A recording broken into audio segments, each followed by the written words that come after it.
হরে কৃষ্ণ। আজ থেকে আমরা নিয়মিত ভাগবত শ্রবণ করব। আজ প্রথম দিন মুখবদ্ধ থেকে আমরা পাঠ করে শ্রবণ করব। শুরুর পূর্বে আমরা একটু সংক্ষিপ্ত মঙ্গলাচরণ। ওম জ্ঞানতিমিরন্ধস্য জ্ঞানাঞ্জনশলাকয়া চক্ষুরুন্মিলিतं येन তস্मै শ্রীগুরুবে নমঃ। বাঞ্ছাকল্পতরুভ্যশ্চ কৃপা সিন্ধুভ্যেব চ পতিতানাং পাবনেভ্যো বৈষ্ণবেভ্যো নমো নমঃ। নমোऽয়ং বিষ্ণুপদায় কৃষ্ণপ্রেষ্ঠায় ভূতলে শ্রীমতে ভক্তিবেদান্ত স্বামিনীতি নামিনে। নমস্তে সরস্বতী দেবে গৌরবাণী প্রচারিণে নির্বিশেষ শূন্যবাদী পাশ্চাত্য দেশতারিণে। নমো মহাবদান্নায় কৃষ্ণ প্রেম প্রদায়তে কৃষ্ণায় কৃষ্ণ চৈতন্য নাম্নে গৌরতিষ্যে নমঃ। পঞ্চতত্মাত্মকং কৃষ্ণং ভক্তরূপস্বরূপকং ভক্তাবতারং ভক্তাখ্যাং নমামি ভক্তশক্তিকং। হে কৃষ্ণ করুণা সিন্ধু দীন বন্ধু জগৎপথে গোপেশ গোপিকা কান্ত রাধা কান্ত নমোস্তুতে। তপ্ত কাঞ্চন গৌরাঙ্গী রাধে বৃন্দাবনেশ্বরী বৃষভানুসুতে দেবী প্রণমামি হরিপ্রিয়ে। জয় শ্রীকৃষ্ণ চৈতন্য প্রভু নিত্যানন্দ শ্রী অদ্বৈত গদাধর শিবাসাদি গৌরভক্তবৃন্দ। হরে কৃষ্ণ কৃষ্ণ কৃষ্ণ হরে হরে হরে রাম রাম রাম হরে হরে। ওম নমো ভগবতে বাসুদেবায়।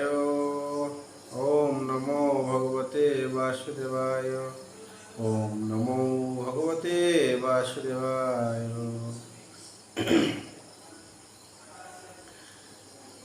তো ভাগবতমের প্রথম স্কন্ধ তার মুখবন্ধ থেকে আমরা পাঠ করে শ্রবণ করব।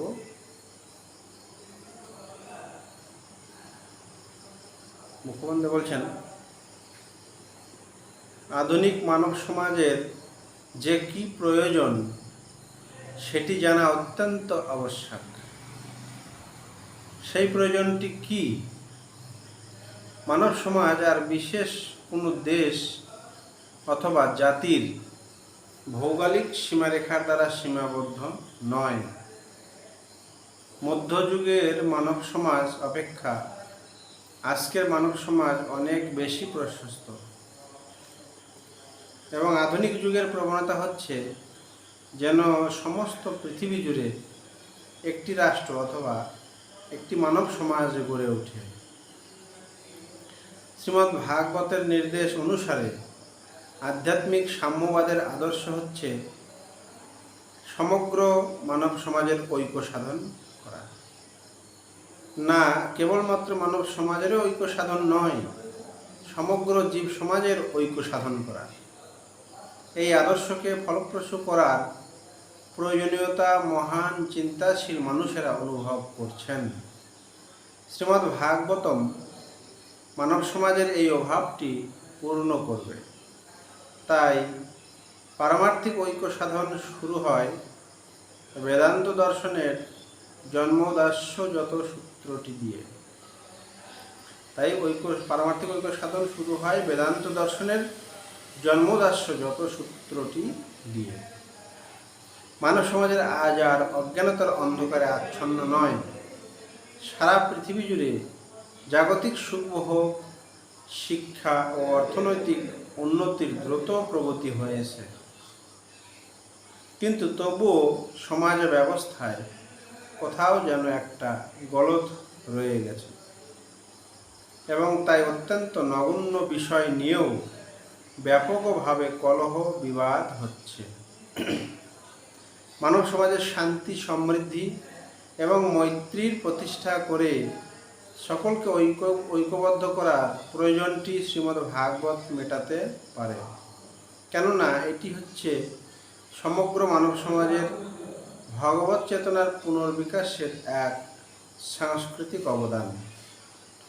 স্কুল এবং কলেজগুলিতে শ্রীমদ্ ভাগবত সম্বন্ধে শিক্ষাদানের প্রচলন করা উচিত, কেননা মহান ভগবত ভক্ত প্রহ্লাদ মহারাজ তার ছাত্র অবস্থায় সমাজের আসরিক ভাবধারার পরিবর্তন করার জন্য পরামর্শ দিয়েছেন। কৌমারেত আচরেত প্রাজ্ঞধর্মান ভগবতা নিহ দুর্লভম মনুষ্য জন্ম তদ উপদ্রবম অর্থদম। আধুনিক মানব সমাজের সমস্ত বৈষম্যের কারণ হচ্ছে তত্ত্বজ্ঞানবিহীন ভগবত বিমুখ সভ্যতা। ভগবান অথবা সর্বশক্তিমান একজন রয়েছেন, যার থেকে সব কিছুই প্রকাশিত হয়েছে, যার দ্বারা সব কিছু পরিচালিত হচ্ছে, যার মধ্যে সব কিছু লীন হয়ে যাবে। জড়বিজ্ঞান সৃষ্টির মূল উৎস সম্বন্ধে অনুসন্ধান করার চেষ্টা করে সে সম্বন্ধে অতি অল্প তত্ত্বই সংগ্রহ করেছে, কিন্তু স্থাবর ও জঙ্গম সব কিছুরই যে একটা পরম উৎস রয়েছে তা কেউই অস্বীকার করতে পারে না। এই পরম উৎসটি যুক্তিপূর্ণ এবং তা প্রামাণিকভাবে শ্রীমদ্ ভাগবতে বর্ণিত হয়েছে। শ্রীমদ্ ভাগবত কেবল সব কিছুর পরম উৎস সম্বন্ধে অবগত হওয়ার পারমার্থিক বিজ্ঞানই নয়, তা ভগবানের সঙ্গে আমাদের সম্পর্ক এবং আদর্শ মানব সমাজের প্রতি আমাদের কর্তব্য সম্বন্ধে অবহিত হওয়ার পরম জ্ঞান প্রদান করে। সংস্কৃত ভাষায় এটি একটি উজ্জ্বল পাঠ্য এবং এখন এটি ইংরেজি ভাষাতেও বিশদভাবে অনুদিত হয়েছে। যে কোনো শিক্ষিত মানুষ একটু নিষ্ঠা সহকারে গ্রন্থটি পাঠ করলেই যথাযথভাবে ভগবানকে জানতে পারেন এবং নাস্তিক্যবাদের ভয়ঙ্কর আক্রমণ থেকে নিজেকে রক্ষা করার জন্য যথেষ্ট শিক্ষা লাভ করতে পারেন। সর্বোপরি এই তত্ত্বজ্ঞান লাভ করার ফলে পাঠক অপরকে ভগবানমুখী হতে অনুপ্রাণিত করতে পারেন। শ্রীমদ্ ভাগবতের শুরু হয়েছে সর্বকারণের পরম কারণের সংজ্ঞা নিরূপণের মাধ্যমে। এটি হচ্ছে বেদান্ত সূত্রের রচয়িতা শ্রীল ব্যাসদেব কর্তৃক প্রদত্ত বেদান্ত সূত্রের প্রামাণিক ভাষ্য, যা ধীরে ধীরে 9টি স্কন্ধের ক্রমোন্নতির পর অবশেষে চরমে ভগবত উপলব্ধির স্তরে উপনীত হচ্ছে। অপ্রাকৃত জ্ঞান সমন্বিত এই মহান গ্রন্থটি পাঠ করার একমাত্র যোগ্যতা হচ্ছে ধাপে ধাপে অত্যন্ত সাবধানতার সঙ্গে অধ্যায় থেকে অধ্যায় অগ্রসর হওয়া। এটি সাধারণ গ্রন্থের মতো অসংলগ্নভাবে এখান থেকে কিছুটা ওখান থেকে কিছুটা পাঠ করা উচিত নয়। এই গ্রন্থটি সংস্কৃত শ্লোক, তার প্রতিটি শব্দের অর্থ, শ্লোকের অনুবাদ, শ্লোকের ভাষ্য এমনভাবে সাজানো হয়েছে যে প্রথম 9টি স্কন্ধ পাঠ করলেই যে কোনো পাঠক অবশ্যই ভগবত তত্ত্ব হৃদয়ঙ্গম করতে পারবেন। এই গ্রন্থের 10ম স্কন্ধটি প্রথম 9টি স্কন্ধ থেকে স্বতন্ত্র, কেননা সেটি সরাসরি পরমেশ্বর ভগবান শ্রীকৃষ্ণের অপ্রাকৃত লীলাবিলাসের কথা বর্ণনা করেছেন। প্রথম 9টি স্কন্ধ পাঠ না করলে 10ম স্কন্ধের প্রভাব উপলব্ধি করা যায় না। এই গ্রন্থটি 12টি স্কন্ধে সম্পন্ন হয়েছে, তার প্রতিটি হচ্ছে স্বতন্ত্র, তবে সকলের পক্ষে অল্প অল্প পরিমাণে এটি পাঠ করাই সমীচীন, কেননা এক নাগারে পড়ে গেলে তার ভাব যথাযথভাবে গ্রহণ করা সম্ভব হবে না।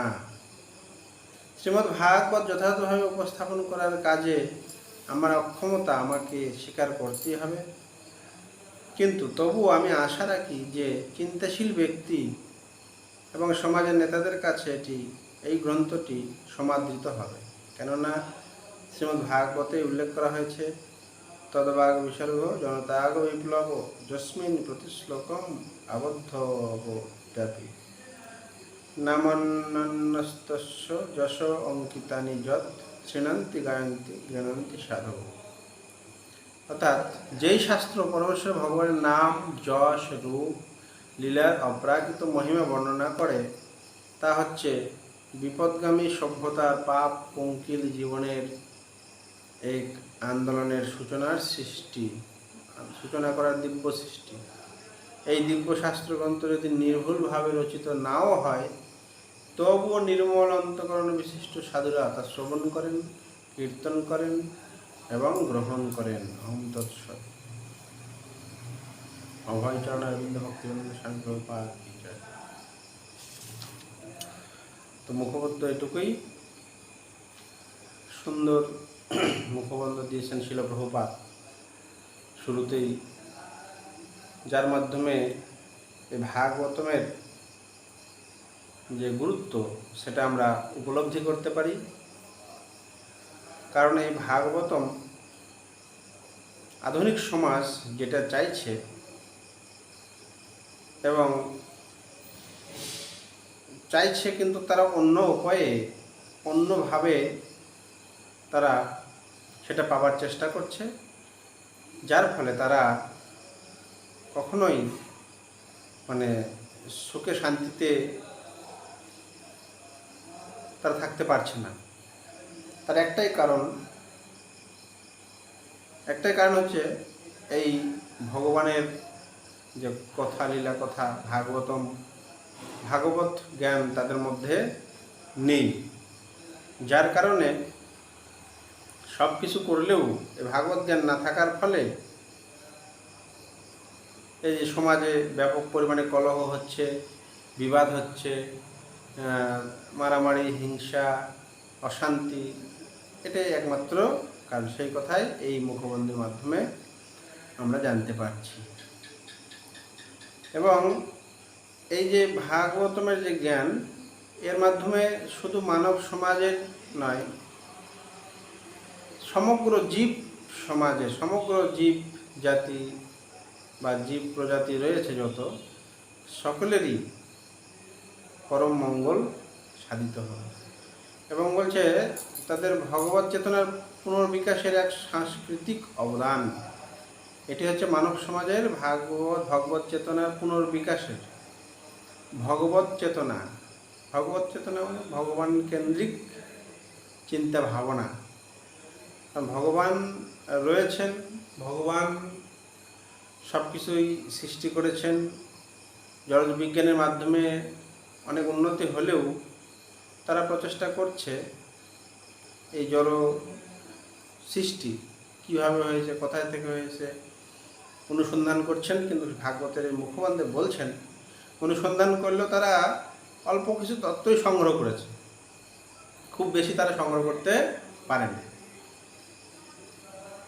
তো এই সৃষ্টিতে অনেক কিছু রয়েছে, স্থাবর আছে, জঙ্গম রয়েছে। স্থাবর মানে হচ্ছে যারা চলাফেরা করে, এবং জঙ্গম যারা স্থির, যেমন গাছ, বৃক্ষলতা, এই সব কিছুই যে সব কিছুই যে ভগবান থেকে এসছেন, সর্বকারণে পরম কারণ হচ্ছেন ভগবান। এটা সকলকে স্বীকার করতে হবে। এই ভাগবতম যদি অধ্যয়ন করে, এই প্রকৃত জ্ঞান তাদের মধ্যে আসবে। সবাই স্বীকার করে যে কোথাও না কোথা থেকে এই উৎস শক্তিটা আসছে, যার ফলে এই জগৎ সুন্দরভাবে চলছে এবং সৃষ্টি হচ্ছে। কিন্তু সেই যে উৎসটা, সেটাই যে ভগবান, এটা অনেকে স্বীকার করেন না। তাই এখানে বলছেন নাস্তিক্যবাদ। এই ভাগবতম যদি অধ্যয়ন করে, তাহলে যারা নাস্তিক্যবাদ, ভগবানকে যারা মানেন না, ভগবানের শক্তিকে মানছেন অনেক সময়, কিন্তু তারা স্বীকার করেন না বা তারা মানতে চায় না, ডাইরেক্ট মানতে চায় না। এই যে ভয়ঙ্কর একটা পরিস্থিতি, কেউ যদি ভাগবতম পড়ে, এই ভয়ঙ্কর পরিস্থিতি থেকে সে নিজেকে সে রক্ষা করতে পারবে। মানে নিজে সে তখন আর নাস্তিক্যবাদ যদি থেকেও থাকে, বা সে যদি ভাগবতম ভালোভাবে অধ্যয়ন করে, তাহলে সে ভগবানকে মানতে বাধ্য থাকবে। নাস্তিক্যবাদের ভয়ঙ্কর যে ভয়ঙ্কর যে বিপদ, সেই বিপদ থেকে সে নিজেকে বাঁচাতে পারে। তাই এই ভাগবতম কীভাবে পড়া উচিত, কীভাবে আমাদের পড়তে হবে, সেটা এখানে শিল প্রভুপাদ সুন্দরভাবে বলেছেন। ভাগবতম হচ্ছে অন্য অন্য গ্রন্থের মতো নয় যে আজকে একটু এখানে পড়লাম, আবার হয়তো অনেকটা পরে অসংলগ্নভাবে এই ভাগবতম পাঠ করা উচিত নয়। এই ভাগবতম পাঠ করতে হয় কীভাবে না, ধারাবাহিকভাবে একদম। এই যেমন আমরা আজকে মুখবন্ধ পাঠ করলাম, তারপরে পরপর যেগুলো রয়েছে ভূমিকা এবং শ্লোক নম্বর 1, 2, 3 এইভাবে প্রথম অধ্যায়, দ্বিতীয় অধ্যায়, তৃতীয় অধ্যায়, তারপর প্রথম স্কন্ধ সমাপ্ত হয়ে গেল, দ্বিতীয় স্কন্ধ। এই যে ধারাবাহিকভাবে আমাদের ভাগবতম পড়তে হবে। এবং এই ভাগবতম শুধু সাধারণ গ্রন্থ বা সাধারণ বই যেমন পড়ি সেইভাবে শুধু অনর্গল পড়ে যাও ওই রকম নয়। এটাকে পড়তে হবে, যতটুকু পড়বো সেটাকে ভালোভাবে আমাকে বোঝার চেষ্টা করতে হবে। কারণ বেশি পড়লেই হবে না, অল্প পড়লেও ওটাতে আমি মন দিয়ে ওই কথাটা হৃদয়ঙ্গম করি, বা ওটা যদি ভালোভাবে আমি নিজে ওই কথাটা পালন করার চেষ্টা করি বা হৃদয়ে ধারণ করি, তবে সেটা হচ্ছে ভাগবতম পড়ার সার্থকতা। সেইভাবে পড়তে হবে, না হলে অনেক পড়ে গেলাম কিন্তু কিছুই বুঝতে পারলাম না, এরকম। সেভাবে পড়তে হবে। এইভাবে যখন আমরা পড়ব তখনই আমরা ভগবত তত্ত্ব উপলব্ধি করতে পারব। ভগবত একটা তত্ত্ব, যেমন জীব তত্ত্ব, জীব রয়েছে, তারপরে আরও অনেক কিছুই তত্ত্ব রয়েছে, শিব তত্ত্ব রয়েছে, বিষ্ণু তত্ত্ব রয়েছে। তো এই যে ভগবত তত্ত্ব, এটা হচ্ছে মানে ভগবানকে কেন্দ্র করে সব কিছু। ভগবত তত্ত্ব জানলে আমরা সব কিছুই সঠিকভাবে, মানে সঠিক জ্ঞান লাভ করতে পারবো, সব কিছু সঠিকভাবে আমরা সব কিছু দর্শন করতে পারব। তো সেই জন্য এটাকে খুব ভালোভাবে উপলব্ধি করার চেষ্টা করতে হবে এবং পর এই গ্রন্থগুলো পাঠ করতে হবে। এই যে ভাগবতমে বলছে নবম স্কন্ধ পর্যন্ত পড়লে আমরা ভগবত তত্ত্ব উপলব্ধি করতে পারবো, এবং দশম স্কন্ধ থেকে ভগবানের একটু অন্যরকম ডাইরেক্ট অনেক লীলা রয়েছেন, উন্নত উজ্জ্বল যেগুলো আর কি লীলা, সেগুলো রয়েছে। এবং সেটা তখনই বুঝতে পারবো, 9টা স্কন্ধ পড়ার পরে যখন আমরা ভগবত তত্ত্বকে উপলব্ধি করতে পারবো, তখনই ভগবানের অপ্রাকৃত লীলা বুঝতে পারবো। তার আগে আমি ডাইরেক্ট প্রথম স্কন্ধ একটুখানি পড়লাম, আবার কি দশম স্কন্ধ, ভগবত তত্ত্বই আমার উপলব্ধি হলো না, ভগবানের সেই সমস্ত লীলাকে আমি সাধারণ বলে মনে করতাম। তখন আমরা অপরাধ হয়ে যেতে পারে, ভগবানের লীলার প্রতি সেগুলো আমার বিশ্বাস নাও হতে পারে। তো সেই জন্য বলছে পরপর 9টি স্কন্ধ পড়ার পর দশম স্কন্ধ পাঠ করতে হবে, তারপরে আমরা সেই জিনিসটা বুঝতে পারবো সঠিকভাবে। আর এই ভাগবতম কারা পড়বে? ভাগবতম পড়বে হচ্ছে সমাজের যারা নেতা আছে এবং চিন্তাশীল ব্যক্তি, সবাই এই ভাগবতম পড়বে, এবং তাদের কাছে এই ভাগবতমটা হবে সবথেকে সমাদৃত গ্রন্থ, আদরের। এই জন্য কেন আদরের গ্রন্থ এটা? কারণ না, ভগবানের নাম, যশ, রূপ, লীলা এগুলোই ভাগবতমের মধ্যে রয়েছে। ভগবানের যশ, রূপের বর্ণনা এবং বিভিন্ন নামে বিভিন্ন লীলা করেছেন, এগুলো সব ভাগবতমে বর্ণনা করা রয়েছে। এবং যারা এই যে বিপদগামী বা কলি হতো বা কলির যে সভ্যতা, যে পাপ পঙ্কিলময় জীবন যাপনে রত রয়েছেন, তারা যদি এই ভাগবতম শ্রবণ করে তাহলে কি হবে? তাদের মধ্যে জীবনের এক আন্দোলনের সূচনা করার দিব্য সৃষ্টি শুরু হবে। যদিও তারা পাপ কর্মে রয়েছে, কলুষময় অবস্থায় রয়েছে, কিন্তু তারা যে ভাগবতম যেন তারা প্রকারণা শুনে বা পড়লেই তাদের ভিতরে একটা আন্দোলন, সংগ্রাম শুরু হয়ে যাবে। কারণ ভাগবতম যখন পড়বে তখন সে বুঝতে পারবে আমার কিভাবে জীবনযাপন করা উচিত, ভক্তরা কীভাবে ভগবানের সেবা করেছেন, ভাগবতমের সেটা ডিটেলস বর্ণনা রয়েছে। তো সেই জন্য তাদের একটা ভিতরে আন্দোলন শুরু হবে, আন্দোলন বা সংগ্রাম, জীবন সংগ্রাম, জীবন জয়লাভের যুদ্ধ। এই জীবনকে কিভাবে জয় করতে হবে, এই জীবনকে কিভাবে মুক্তির পথে এগিয়ে নিয়ে যেতে হবে, সেই একটা আন্দোলন শুরু হবে যদি ভাগবতম পড়ে। এই দিব্য শাস্ত্র গ্রন্থ যদি নির্ভুলভাবে রচিত না হয়, এই গ্রন্থ যিনি আমাদের লিখেছেন, তো এটা যদি কোথাও কোনো ভুলভাবে হয়তো লেখা হয়েছে, হয়তো একটু ভুলও থাকতে পারে, এরকম যদি লেখাও হয় থাকে ভুল, সঠিকভাবে রচিত নাও হয়, তাও বলছে নির্মল অন্তঃকরণ বিশিষ্ট সাধুতা শ্রবণ করেন, কীর্তন করেন এবং গ্রহণ করেন। কারণ তাদের কাছে এই ভাগবতম হচ্ছে, ভাগবতম তাদের জীবন। ভাগবতম ছাড়া, কারণ তারা এই ভাগবতম পড়বে এবং তারা নিজেরাও হচ্ছে, যারা সাধু তারা নিজেরাও হচ্ছে এক প্রকার ভাগবত। দু প্রকার ভাগবত আছে, একটা গ্রন্থ ভাগবত, একটা ব্যক্তি ভাগবত। তো যারা নির্মল অন্তঃকরণ বিশিষ্ট সাধু তারাও হচ্ছে ব্যক্তি ভাগবত, এবং তারা গ্রন্থ ভাগবতের নির্দেশ অনুসারেই জীবনযাপন করে। তাই যদি কোথাও একটু ভুল হয়েও থাকে, তবুও সাধুরা তা শ্রবণ করেন, কীর্তন করেন এবং গ্রহণ করেন। হরে কৃষ্ণ। জয় শিল প্রভুপাদ কি।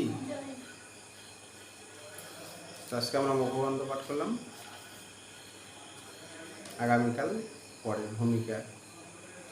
এভাবে আমরা ধারাবাহিকভাবে ভাগবতম পাঠ করতে থাকবো। হরে কৃষ্ণ।